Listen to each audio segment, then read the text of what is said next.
નમસ્કાર બહેનો, હું ડૉક્ટર મિતાલી સમોવા, મુખ્ય કન્વીનર મહિલા અધિકાર મંચ તરીકે આજે ગુજરાતની બધી જ મહિલાઓને અમુક સવાલો પૂછવા માંગુ છું.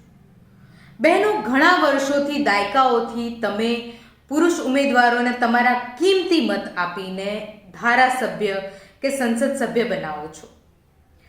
બહેનો, આ વિધાનસભા કે લોકસભાની ચૂંટણીમાં તમારા મતોથી વિજયી બનીને ધારાસભ્ય કે સાંસદ બનતા આ પુરુષ ઉમેદવારોમાંથી કેટલા ઉમેદવારોએ જીતી ગયા પછી તમારી સમસ્યાઓ કે તમારા હિત વિશે વાત કરી?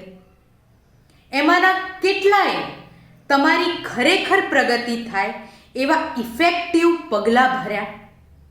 શું પુરુષ ઉમેદવારોને મત આપીને જીતાડી દીધા પછી મહિલાઓ ઉપર થતા જાતના અત્યાચારો બંધ થઈ ગયા?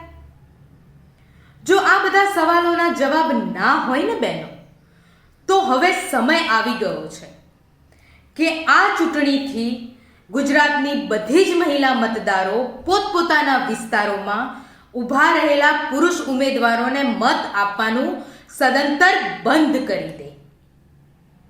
જો તમારા વિસ્તારમાં કોઈ મહિલા ઉમેદવાર ઊભા ન હોય ને, તો તમારે ત્યાં જેટલા પણ પુરુષ ઉમેદવારો ઊભા હોય એ બધાને રિજેક્ટ કરીને નોટા ઉપર વોટ આપો. બહેનો, નોટા ઉપર વોટ આપવાથી ચૂંટણીના પરિણામમાં કોઈ ફરક નહીં પડે, પરંતુ જે આ ઓવર કોન્ફિડન્ટ પુરુષ નેતાઓ છે ને અને પુરુષ રાજકારણીઓ છે, એ બધાને મહિલાઓના વોટની તાકાત અને કિંમત તો ચોક્કસ સમજાશે.